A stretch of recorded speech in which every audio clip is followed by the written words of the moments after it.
And we are live on Facebook, YouTube, and Twitter. He's Andy Billman. I'm Jared Watson, and this podcast is brought to you by Waiting for Next Year. Check them out, original Cleveland sports reporting at waitingfornextyear.com. Also, coming soon to Evergreen Podcasts. Hey, the Browns with their defense, man, their defense. Yes, their defense, and an outstanding performance from Olivier Vernon. Remember him? Yeah, well, they won yesterday. Talkie had himself a game, a little pick six action. I know. Mr. Consistent and underappreciated Denzel Ward, he helped out big time too. He's the one who set up that pick six, actually. And the Browns ended up beating Philadelphia 22-17. We're going to recap that game and look ahead to Jacksonville. Cleveland says goodbye to Tristan Thompson, the Cavs. I'm a little sad about that this morning. And the Buckeyes win against the scrappy Indiana University. And what, 42-35? That game was just, we'll get into that. But we will. But first, your second place in the AFC North, 7-3 Cleveland Browns. How's everybody's coffee tasting? Oh man, let me taste mine. I don't normally drink my coffee before I eat breakfast, and I had to this morning. I am ready to just curl right back up into bed, Andy. Well, I'm feeling a little energetic. When you're 7-3 and flying towards the playoffs, and this team victories that such a new Browns. We've been so stuck in the mud of awful for 20 years. Yeah, just bullshit, and even helmets flying in 2002. We've seen a lot of crap. This is such a team right now that's on their way. They have a long ways to go, but this is a on their way type of team victory, which I had a feeling this was what was going to happen. Yeah. Now, it didn't turn out. Now, in between, there's some stuff I wasn't expecting, but this is what I was expecting. Olivier Vernon, can't believe he played as well as he did. He took his game to another level. That was great to see. Yeah. We've been saying this on this podcast forever. For people who doubt or who question Denzel Ward, don't ever come on social media or anything else anymore. Denzel Ward is really that good. And he is playing at an unbelievable level. Talkie, we've criticized him heavily on the show. I certainly have. Hey, kudos. His first half and that pick six was wonderful. He had a great game in this day. But, Jared, it's even things on this team of where it's a team game. Scottish Hammer has a big punt. They put him inside the 2. And then multiple plays later, safety, bam, changes the game. Even those plays right now are being made. Those are the type of plays that win you games. Scottish Hammer knows to get the ball inside the 5. He does. The team receives the ball. Yeah. By the way, I've been crapping on special teams. You will not hear this on our podcast. I thought special teams had their best day. Yeah. I thought Prefer had those guys ready. Peoples-Jones looked better. He didn't look perfect. He looked better. And Johnson looked great during kickoffs. This team is doing the small things. There is no style points. I'm going to get into Mayfield and some certain things, which is he's certainly not perfect, but this team just keeps chipping away and they find ways to win. And, I just want to state again, this team effort, how every week someone else comes in and does the job, how everything adds up, whether it's a Scottish Hammer punt or it's Chubb getting those yards and short yards, and then bam, 54 yards down the sideline. Jared, it all seems to add up. It's not falsified 7-3. No, my big story today. It's not. It's a real deal 7-3, and they are a 7-3 team, right? They still have improvements to make. That they can get better, and we're seeing some of those things happen. We saw it on defense yesterday. Olivier Vernon has slowly been becoming more consistent on this team. This is his third game in a row where he has recorded a sack. So it's not like he didn't show up a little bit last week and the week before. This is 3 weeks in a row now that he has gotten himself a sack. And so the 3 yesterday were unbelievable. I was listening to, I believe it was Daryl Ryder mentioning too, that the Olivier Vernon issues may have been coming from some injury stuff, and that kind of got in the way of his play. I can accept that. I can. It would make sense because the guy is a beast. And there's no reason for him to not be playing well unless there is something going on. Now, we can also bring up the fact that it's a contract year, and that might matter too. But at the same time, I really think that Olivier is just starting to feel more comfortable. I really think that Daryl might be right on that regarding his. Well, he would know better than me. I know that much. That some of this stuff had to do with some injury issues, some not feeling 100% issues. The rest of the defense, though, boy, I got to tell you, Andy, up until this point in the season, I would have never expected the Cleveland Browns defense to be the focal point of a Browns win, in the sense that they really controlled. They put up the points for the team, the turnovers, the points that they put up, everything that they did. The defense, we can say that the defense possibly won them that game.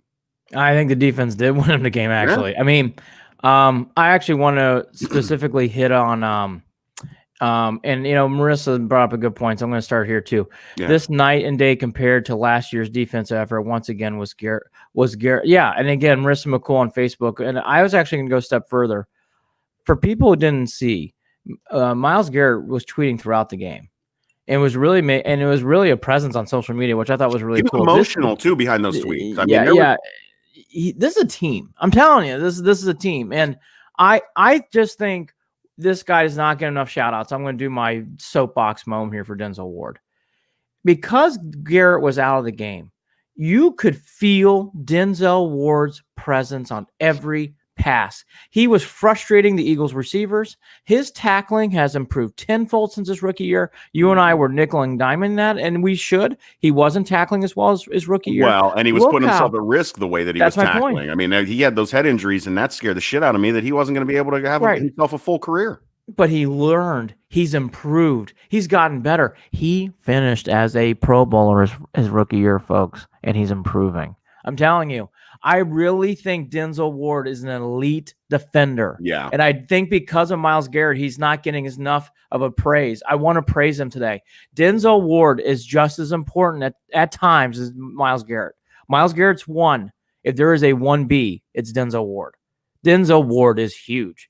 He really, really he was all over the map yesterday, Jared. Well, all over the place. He's definitely the anchor in the secondary. He needed to be. Denzel Ward come flying in and got the hand on Wentz's elbow. The ball is errant and thrown off to the side, intercepted by Talkie, ran back for a pick six. It was just beautiful. The whole way it was executed. Yeah. The way that Ward came flying in, dude was just on fire. Dude was on fire. What are you going to do? By the way, and then did the same thing. And then got, like I said, got picked on with a stupid, just an awful. I can't stand that PI call. I think it was terrible, especially with the missed PI call on Higgins in a few series earlier. The PI call on Ward was just atrocious. He did not do anything other than trip over his own feet and fall down behind the receiver. There was no reason for that PI. But what did he do right after that? The next play, interception. Shut it down. The PI call is the same call that we got a week earlier with Hollywood. Those PI calls have been in the league now for the last 5-10 years. It's not a good call, but I'm used to it. Like, I'm actually there as a fan. I'm used to it. It's like traveling in the NBA. It's like, yeah. I admitted it last night when we were on Instagram at Official Cleveland Sports, folks. I admitted it on Instagram last night that I got a little bit angry at some of the calls yesterday. I don't normally get pulled into that stuff, but there were a lot of holdings that we saw that angered us. There could have been another safety because there was a hold on Gustin in the end zone at one point that was just obnoxious. And you just wonder, why are they not making these calls? Why did they not call the arm grab on Higgins for the PI? And then why did they call it? Just aggravated me yesterday. That's all. I don't normally get into that. I don't want to pick on the refs and play that whole, it would have been a different story if we lost and then we did that. Like, that's the usual game. I'm just saying, come on, man. Come on. Let's be more consistent. Let's make the right calls. It just didn't feel, it just frustrated me. That's all. Just frustrated me. I'll let it go. I can hear you on that. Vernon, back to what you were saying 5 minutes earlier. Vernon did have a great day, and he needs to do this more. I agree with you. I'm seeing nickel and dime. We've said it, nickel and dime improvements. Vernon needs to do this more, though, and I'm glad he did in this game as well. Obviously needed it. I hope we'd see this more. I was happy for Olivier Vernon. He needed to come up big, and he did. I had a feeling he was. I don't know why. I just had a feeling he was going to come up big in this game. Well, we said he had to. We said he absolutely had to. And again, we're getting to the point where if he does this, if he has himself a game next week in Jacksonville, then we can call this. We can say that he's now consistent. He is now I agree. because that will be 4 weeks in a row if he can have himself a little bit of a game next week too, and have his presence felt. He's playing better. Yeah. Taki, we mentioned about hit it again. Taki had a great first half. The pick six was obviously the exclamation point, but you could feel his presence in the first half. Second half, you didn't see him as much, in my opinion, but in the first half, he really played well. Right. I also want to give a tip of the caps. I've been not hard on him, but questioning is Joe Woods. Woods did a great job. I thought I saw constant adjustments throughout the game on defense. I thought you saw him really have to scheme, which was good to see. You needed to see that. When you don't have Myles Garrett, you gotta press yourself mentally as a defensive coordinator of how we're going to make plays. And I really, really saw that in this game. I saw the Browns constantly doing things differently. Like, again, that Denzel Ward play you mentioned where the pick six happened. Ward was on the tight end. And to put him in that position there, now the tight end stayed in block coverage. So Denzel took off and you said knocked the quarterback. A little bit of that goes to Woods too. Him constantly moving around players. Denzel Ward matching up against a tight end is smart. It's a good way. It's today's NFL. It's what you have to do. And the Browns don't do well against tight ends. And Mack Wilson is clearly still suffering after that injury. So to keep moving around Denzel Ward, to keep doing things like that really, really is good. And I do want to give two more. Richardson, you can feel his presence throughout the game. And Ogunjobi, ever since the bye, he's had back-to-back good games. Yeah, Ogunjobi had himself a good game too. Absolutely. Yeah, playing much better. Let me jump back over here. The run game and jumping over to the offensive side of the ball. 13 carries, 18 yards in the first half, and any other Browns team would have come back out in the second half and forced Baker to let it rip the rest of the game. This game. Not this game. No. Not Stefanski did not come out and put the run in his pocket and try to pass his way out of it. Kept forcing the issue. And again, Andy, this team eventually will wear down defenders. They will wear down these defensive lines. They will wear down these guys that come with 100% in that first half. And we've seen it before. This isn't the first game. This isn't the first game where it has taken a minute to get the run game going.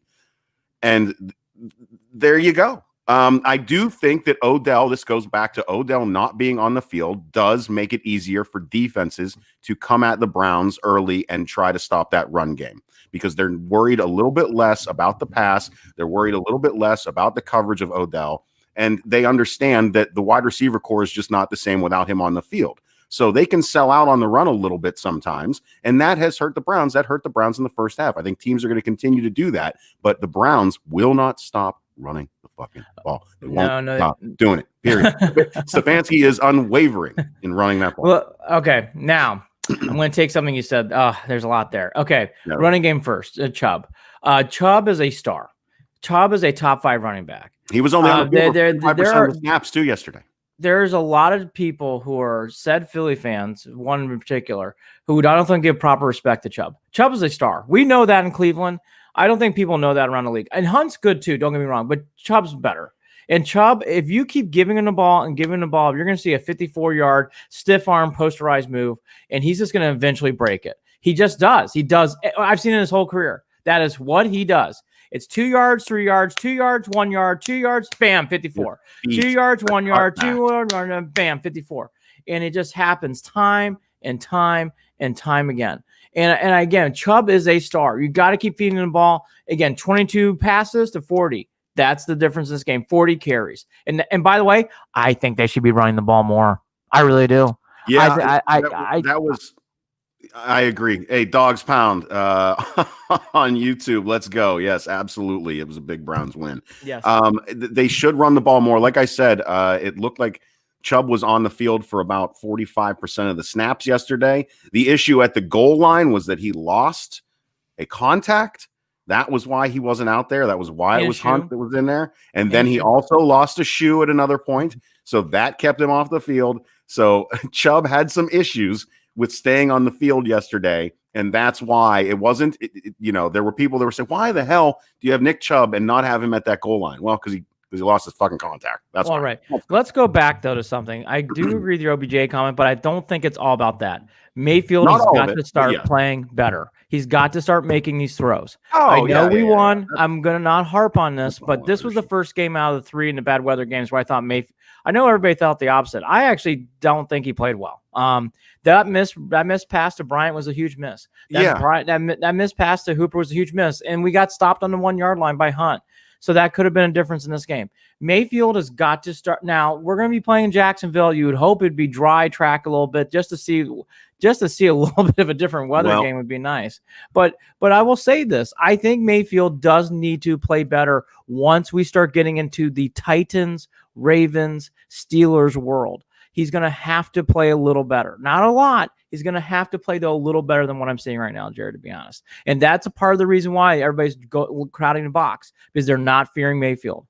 Well, and I don't blame them. I wouldn't fear him either. You don't – I can agree with that. I will also say this, though, that Mayfield, while he did not play great, I don't think that he played terribly. I didn't say that. Those passes, I think that he has gotten himself a lot of experience now, playing 3 weeks in a row in wind, sleet and rain. Yep. And now and in the cold, it was like 38 or something like that on the field yesterday. I believe I could be mistaken. Oh, the weather's tested. So he is now weather tested. And what I have said was probably the most important thing. Now, granted, Baker did have a fumble at one point. I don't think he had an interception in 3 games now either. No, his interceptions are way down. He's doing much better at that. Protecting the ball, especially on days like yesterday, which was key to winning the game. They got lucky with that whistle on the touchdown to put him up. Yeah. That was lucky. I called that one. By the way, I would not be running Baker Mayfield on too many bootlegs where he's just going to take the ball and try to score. I would take that play and I would just crumble it up and throw it away because you have too many good running backs in Chubb and Hunt. I don't want to pick on Mayfield because I do think he can win this team in big games. I've seen it. I know he can. But I'm telling you, too, teams are not scared of Mayfield. They aren't. That's why they're crowding the box. It's a lot to do with Baker. And he's going to have to prove it more consistently. Now, that to be said, too, now to the other side of this, a tie game, he wings the ball to Hodge. By the way, Hodge, okay, real quickly to Hodge. Hodge had a career day. His blocking was tremendous. He was a big part of that block where Hunt scored on the hurdle side for the touchdown. Hodge was right there making a great block, leading him and getting him into the end zone. And Hodge's catching ability. If Hodge plays like that, that is a big add. I have not seen that from Hodge in his career. I thought Hodge was outstanding yesterday. He had a great game, blocking and catching. And everything that he did catching the ball yesterday were big chunk plays. He averaged 24 yards per reception, three catches for 73 yards. That's big. The same thing with Higgins, too. Higgins averaged 21 yards, almost 22 yards per reception with his 3. And then Austin Hooper was the same thing. Look, every single one of these receptions were for 10 yards or more average. Yeah. Kareem Hunt had a reception for 10 yards. Jarvis Landry had 2 for 23. Austin Hooper had 3 for 33. A team game. They were spread out. Team game. And wait, David Njoku didn't have one. Oh, did you have to fucking do this? Now look. All right, now okay. Can we please not on the opening fucking plays pass the ball to him? I'm good. That's one guy. He still stinks. I don't know why he's in the game. I'm sorry. I'm there. Why is he in the game? Why? I want Bryant. I want Hooper. We can jump the other side of the ball and talk about Sendejo if you want to.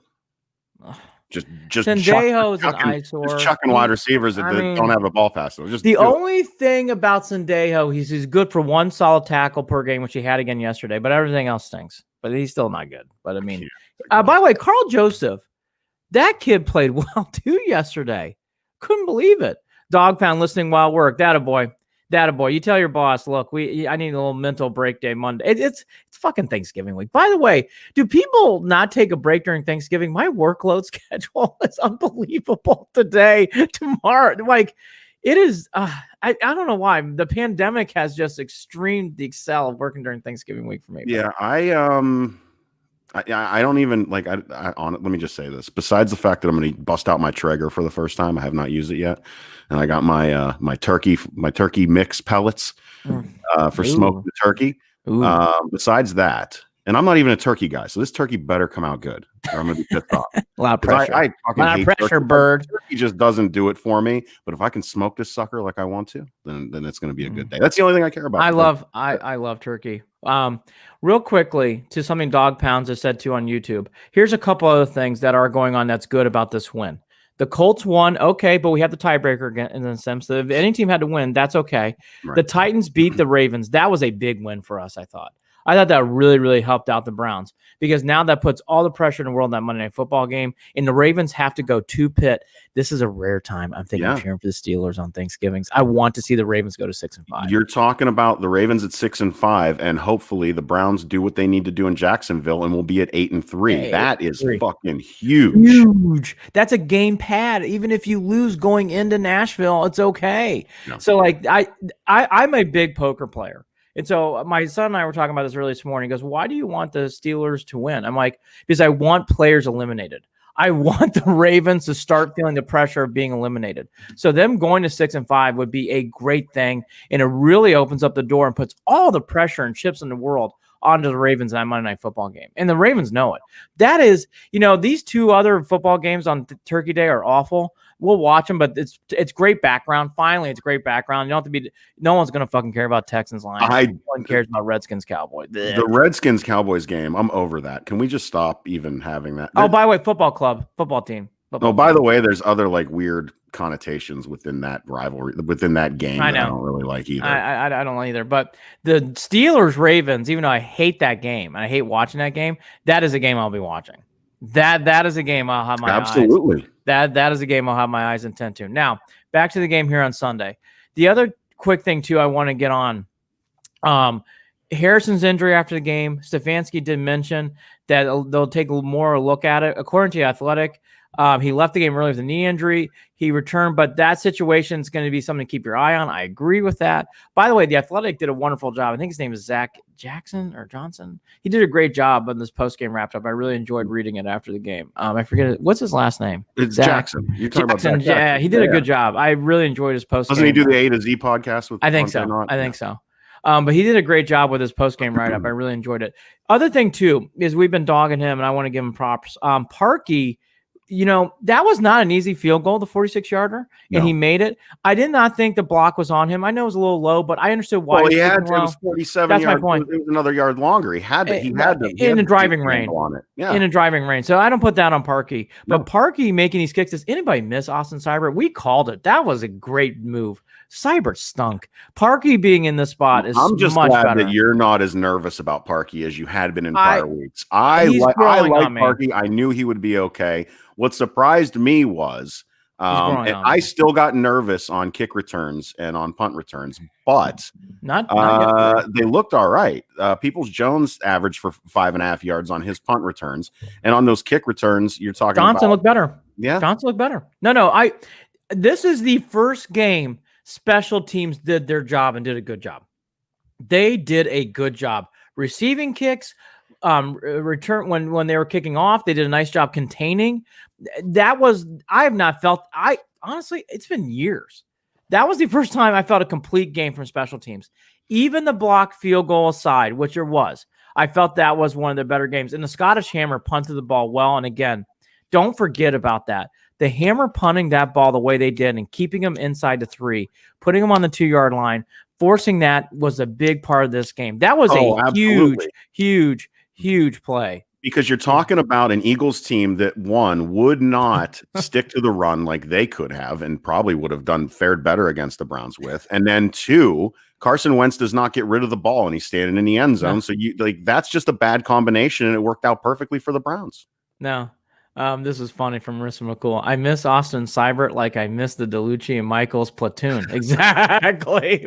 On Facebook. Funny stuff from Miss McCool. By the way, Marissa, I know you're a Gopher fan. What the hell? That was a bad call against Purdue, right? I'm not going to go on too much of a tangent here. That was a bad call. Listen, you can do this on your I'll do it on my own podcast. platform another time. But I just want to say real quick, that was bad. I like Marissa a lot, but come on. That was a bad call. Now, moving forwards, we got to do this quickly today because we will not be doing a show at the end of the week because it's Thanksgiving week. So quickly turn the page right into Jacksonville. So I know, look, I've said this. I'm going to go on my soapbox about this. The Browns never beat Jacksonville. It's fucking annoying. Right. This cannot be this year where we fucking lay an egg against this stupid, awful organization. Well, they have got to win this game. Look, Browns fans are understandably hesitant and calling this a trap game. This is a trap game. I get it. It's a trap game. You're talking about a one-win team, and you're going on the road to go play them. You're coming off of, what the Browns just win 3 in a row. Browns win 3 in a row. Yeah. 3 wins in a row. Like 2. Was it 2? All right. I'm not. They lost to the Raiders. So the Raiders came off. Oh yeah. That seems like months ago. By the way, great win for the Chiefs. Point being, that game, to be honest, the Raiders surprised me at how well they hung. They're good. I really thought, the Raiders are good. That was a good loss. The Chiefs should have ran away with that, but my God, the Raiders are improving. That Mahomes drive to finish that game was ridiculous. Back to this Jacksonville game, though. In any other year, I am really leaning on my trust in Stefanski and this regime for to calm my nerves regarding what is regarded as a trap game by most Browns fans. I really believe that the Browns can go down there, handle business, show off a little bit, beat up on Jags, and then come home and be happy at 8-3 and looking down on the Ravens at 6-5. That's where I'm at. There is no reason that the Jags should win this game, period. There's just not. Let's go through the stats. The offensive scoring is 28th in offense. They don't score the points. The running game, even with a very good undrafted rookie free agent running back in James Robinson, who's having a great year. He's 3rd currently right now in the league in rushing yards. James Robinson for Jacksonville. They are still 28th in rushing yards. They are 22nd in passing yards. Now, Gardner Minshew coming back makes a difference. Not a big difference, but he makes a difference in this game. The rookie they have right now is not good. So if that kid's playing, turn out the lights. But I get the feeling Minshew is going to play in this game. They don't have any stars or wide receivers at all. And the defense for the Jags, they've traded away everybody, and it shows. They're 29th in scoring defense. They're 23rd against the run, and they're 20th in passing. This is just one of those games where you look at all the stats. It's a stat game where it feels like a trap. Now, here's my 1 or 2 messages. It's Thanksgiving week. I hope this team can just stay focused throughout the break because I'm with Jared. There's no excuse. No. Gardner Minshew coming in, it makes a difference for sure because right now they're starting a really raw rookie. So Minshew comes in, it makes a difference in this game. But again, outside of James Robinson, who again is having he's 3rd in rushing in yards. So he's having a great year. All that to be said, this is not close. The Browns are a far better team. This is a good tester for this coach, Stefanski. I'm telling you. Jammed week, turkey week, going south. Making sure these guys don't fall asleep on them. It's hard. Right? These, and I get them loaded up on tryptophan and lay an egg. Yeah, Dog Pound asked an interesting question. We talked about this. I'll allude to is Miles coming back on the Jags game. It's been a up in the air question since it came out on Friday. I am planning on him not being there. That's my gut reaction. I don't think he's going to be there. I'm going to assume he's not going to be there either because I don't think, if I remember correctly, his 14 days doesn't come until Friday. Is that correct? It's 10 days, and they're marking it as he can come back as soon as Friday. Right. Because they marked it as a Monday. But I don't know that. I don't know. Well, we don't know how this is affecting Miles right now. Obviously, the fact that he's on social media and doing that stuff is a good sign. Right. But we don't know. We can't forget what 60 Minutes just did a piece on long-termers and how COVID affects, people between their 20s and 40s with the long-term effects that they have to deal with. So let's just hope that Miles is healthy. I'm not worried about him coming back. This is not a game where you would want to force him to come back. No, you don't need to force him to come back, especially with the way that Vernon played and the rest of the defense.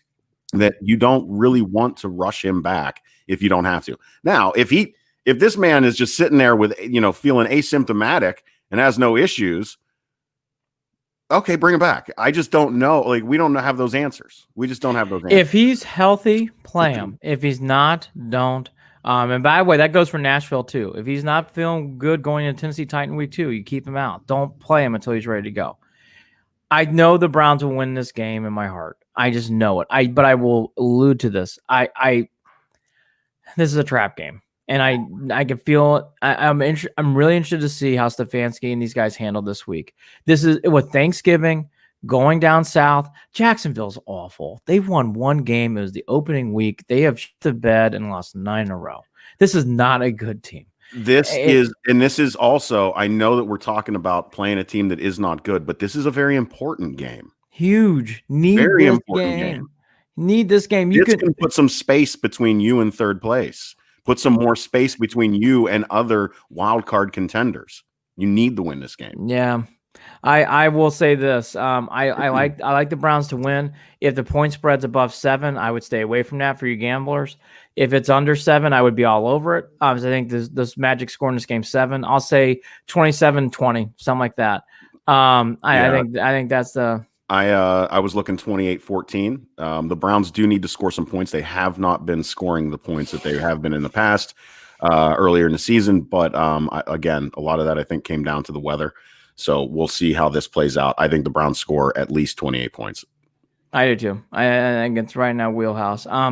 Again, this is it's a Baker test. You're right. No, Dogs Pound is right on YouTube. It's definitely a Baker test type of game. Coming off of the weather games, yeah, I'd love to see something big on Baker. Absolutely. I would love to see in this game where something if it's dry track. Now look, if it's weather and something, again, put it aside. But if it's a dry track, I think Baker throwing a couple of touchdowns would not be a bad thing. It would be something nice to see. Nice to see him get in a rhythm. He hasn't been in rhythm last. And maybe early, and then you just pound the ball down their throats and kill it the clock. Yeah, I mean, again, it's a Chubb and Hunt show. The Chubb and Hunt, and again, I don't think they could have. I thought they could have ran the ball more. I really do. I thought they could have ran the ball more in this game. Agreed. I really, really do. We talked about the big game to watch. Ravens Steelers is on Thursday night. That's at 8:20.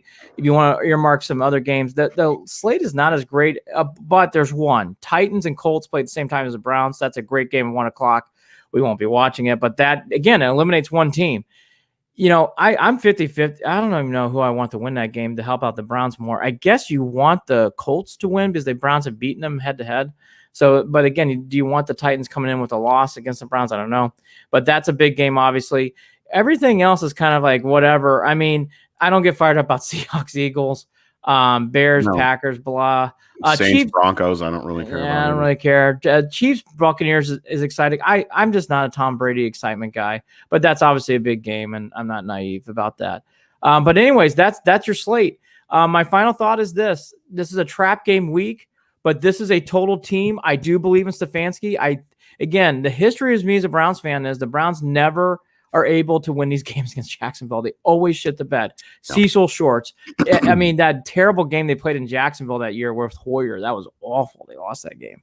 Like, they've had so many of these bad losses at Jacksonville. I do think this is the year they overcome that. Would not be surprised if it's a sleepy start. And again, for gamblers, if it's above 7, I would stay away from this game. I think the magic score in this game is about a touchdown. It's right there in this game, in my opinion. That's what I'm feeling. And I'm excited. I will say, I don't want to bury the lead. I am so excited about the Browns, and seeing my son excited about the Browns and seeing him and feeling him. I'm definitely in one of those modes right now. I keep checking the standings, even though I know the standings. Like, let me see what place they are now today. Because the Browns win, and you just want to keep getting stats and stats and stats. And it's an exciting 7-3. My God, is it great to be a Browns fan. My God, it's a great time to be a Browns fan. It's been a long time. It's been a long time. It's been a 20-year drought. Even in that year we made the playoffs, and even in the year with Anderson, and even, the Hoyer Thursday night win. It's been a long 20 years. This is fun. This is now fun. Now, not as much fun for my partner. Let's go turn our attention quickly to the Buckeyes. I'm not surprised by this. I think IU is an up-and-coming team. I think Allen's going to be here for a while. I don't think this IU program is going anywhere. He's an Indiana kid from Newcastle. He's a good coach. He gets much high praise from people like from Coach Meyer and from others. And with what I'm seeing from Michigan, Michigan State, and Penn State right now, I would not be surprised if IU hangs around. Now, all that to be said, the one thing I'll lead off to, and then I'll let my partner talk, Penix outplayed Justin Fields. And Penix was amazing in that day. He threw for almost 500 yards. We'll get into why that happened. But that was a big story in this game to me, was the Penix really outplayed Fields and made the game close. I mean, the Buckeyes won, But that pick six was the difference in the game in the 42-35 win. Justin Fields just shit the bed, really, when it comes to his play on. I mean, I know. Look, and it really came down to under pressure making really poor decisions. Yep. Poor decisions. 3 interceptions to 2 touchdowns. You cannot. I mean, he only had 3 touchdowns. What was it? 3, he had 3 to this point, or 3 in his career. I mean, he did not. The guy does not have. You're talking about a guy who was truly on track for Heisman consideration. Yeah. And 18 of 30 for 300 yards, 2 touchdowns, and 3 interceptions. Boy, it was just a bad day all around for Justin Fields regarding the pressure that he was under. Now, granted, all right, they won, and he faced adversity, and, it's okay that teams, the guys go through this stuff, and at the end of the day, I don't give a shit about him winning the Heisman. I give a shit about the Buckeyes winning every game, getting into the college football playoffs, and winning that national championship. That's what I care about. Can they still do that? Absolutely. Oh, sure. Is Indiana a legit team? Absolutely. They're good. That's a good team. That's a team that lost to Ohio State. They only dropped a few spots, 4 spots to 12 now. Well, they're a top 15 team. Penix can play. They are.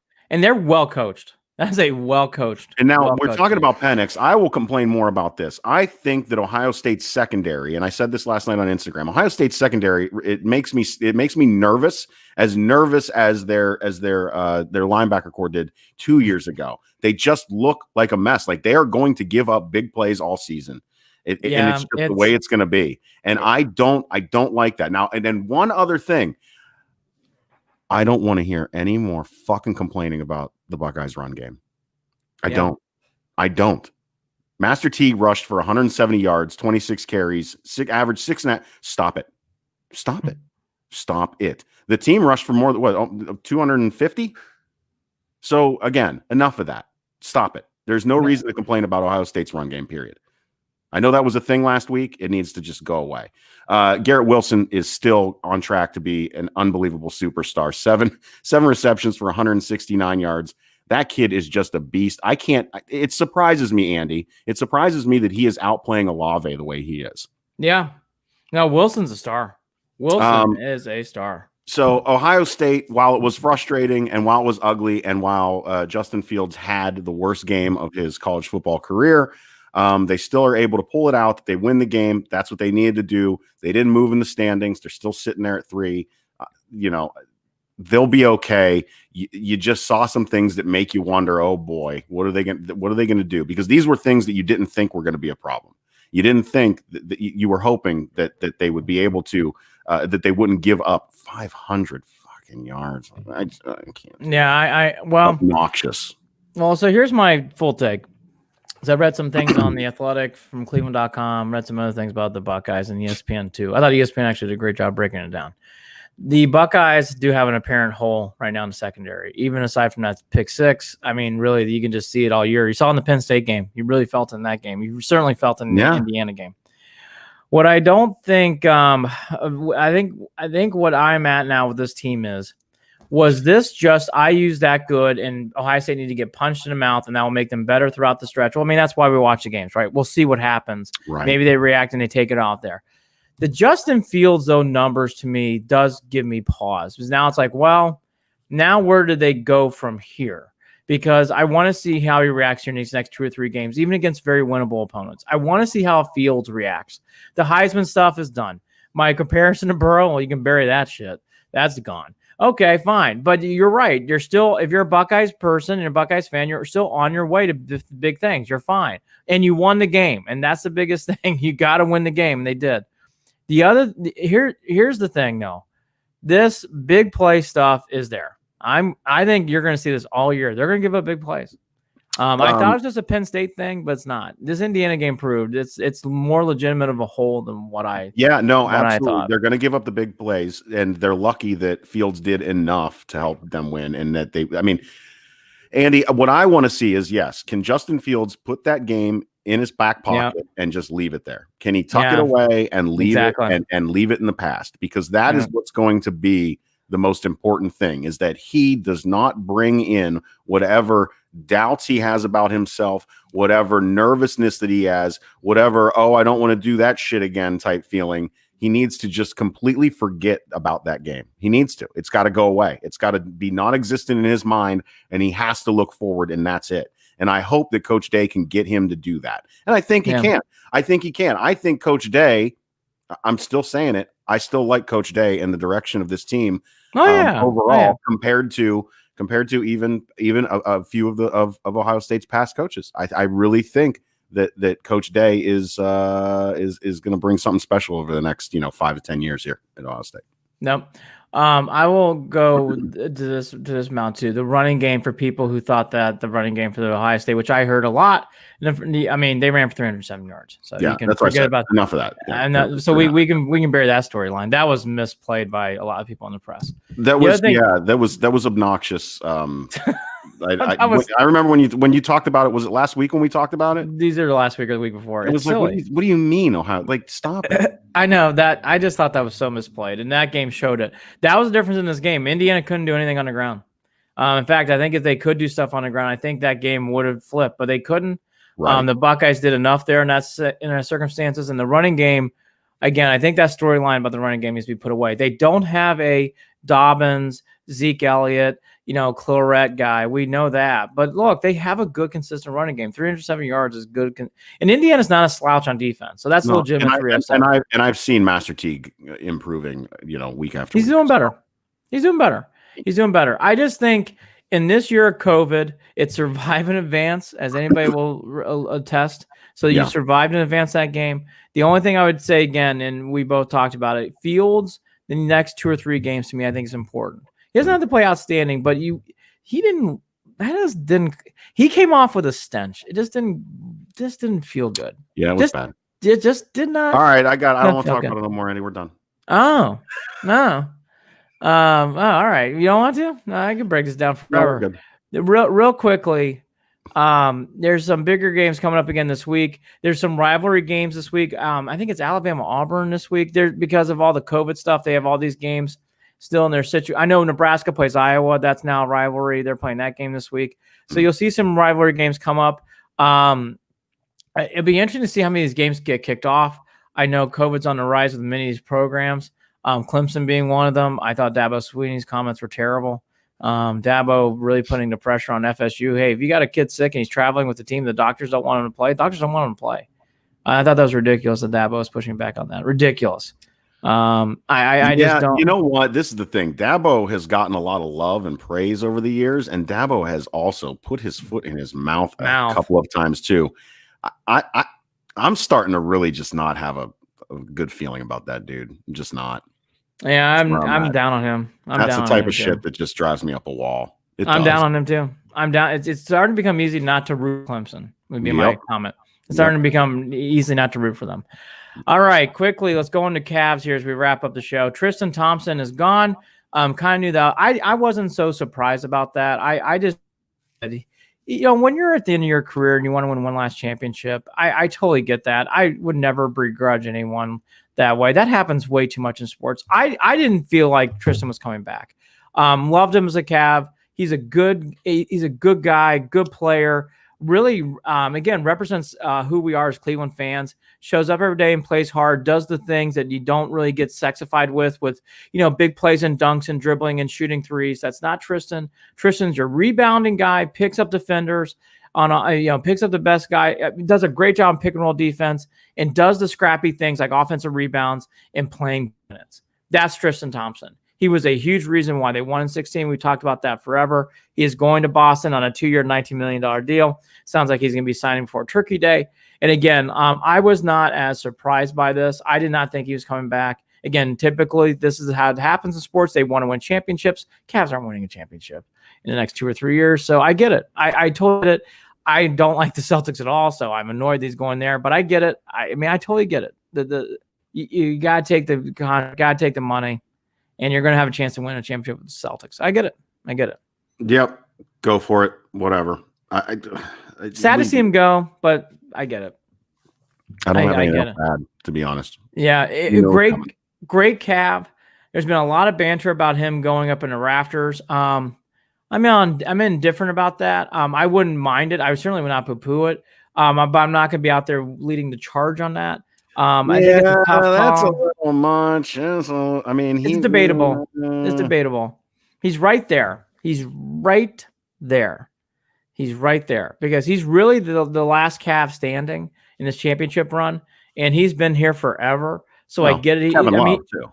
Kevin Love too. But I mean, Thompson's been here since 11, so he's finally not going to be playing for a different organization. So he's been here for the good times and bad times, and bad times, good times. He's going to a real sports city now. Real sports town. Remember that shit? I don't have the time or energy today to talk about my love for hating on Boston, so I'm gonna save that for another podcast.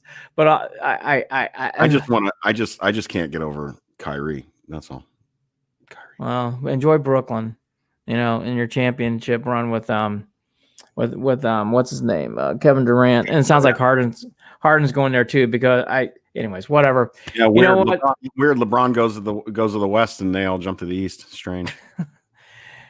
The West is still the best. No, I know I hear you. Anyways, last thought on this. Thompson is a great Cav, wonderful player.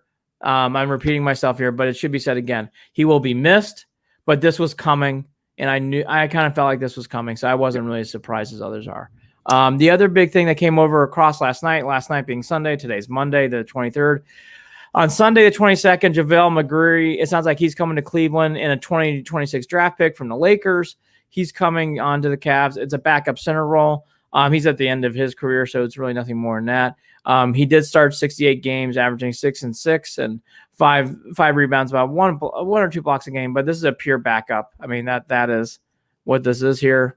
Is they need to replace someone with Thompson leaving. So I wouldn't take any more than that. Yeah, again, not a lot to get excited about with the Cavs, although I would, over the next couple of years, I'm looking forward to seeing Okoro. I really hope that he pans out to be the player that, I mean, there's some good possibilities with that kid. Look, we overpump stuff. We're definitely, I've been accused of being a homer on Friday. That was cool. All right, whatever. But I'll say this, or Saturday was Saturday, whatever. But I'll say this, the Cavs are not good. I will be rooting for them hard. This is a long rebuild to come. Yeah. Not 2-3 years, 4 or 5 years. I hope it's not that long. It's going to be that long. But Garland playing better is going to have to be one of the parts that has to make that a 3-year thing, not a 5-year thing.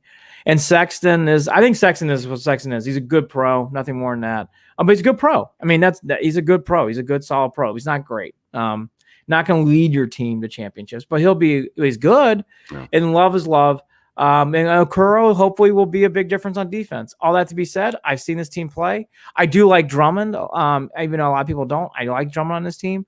All that to be said, I still think you're talking what we're just said. I mean, I think 20 wins in an 82-win season, 20. Yay.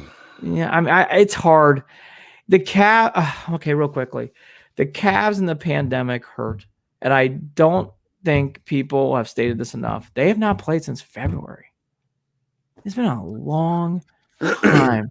Is it late March? Is it early March or late February? It's been a long time since last tip. Yeah. It's hard. It's hard getting ramped up for the Cavs. It's hard.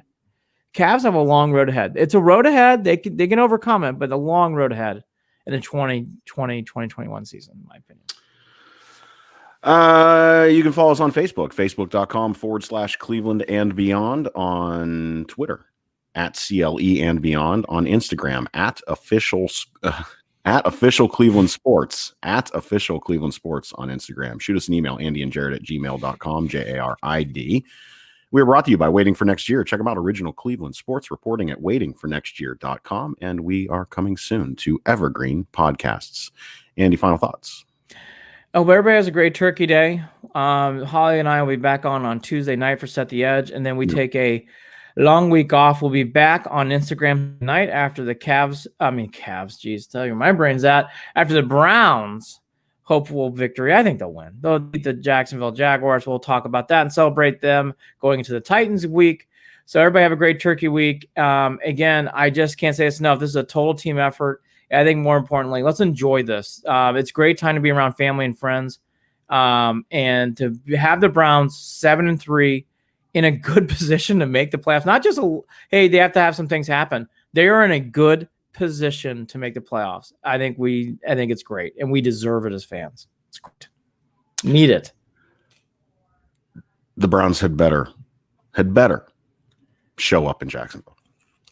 Better show up. It's been a tricky game over the years. Big important game. Been a tricky game. It's funny. This out of the Texans, Eagles, and Jaguars take out the garbage week. This has been the game that's made me nervous. Well, because what you've got to do after that game, you really need to walk out of there with a win. You have to. You'd have a little bit more breathing room had you taken care of business with the Raiders, but you did not. So you have to win this Jacksonville game to make sure that you set yourself up for the rest of the season. You have to. 8-3 in Nashville. Everything will play out. Everything will be all right. 7-4. He's Andy Billman. I'm Jared Watson. Take care. Enjoy your Thanksgiving. Be safe. Safe Thanksgiving. Happy Thanksgiving. Take care, everyone. Talk again soon.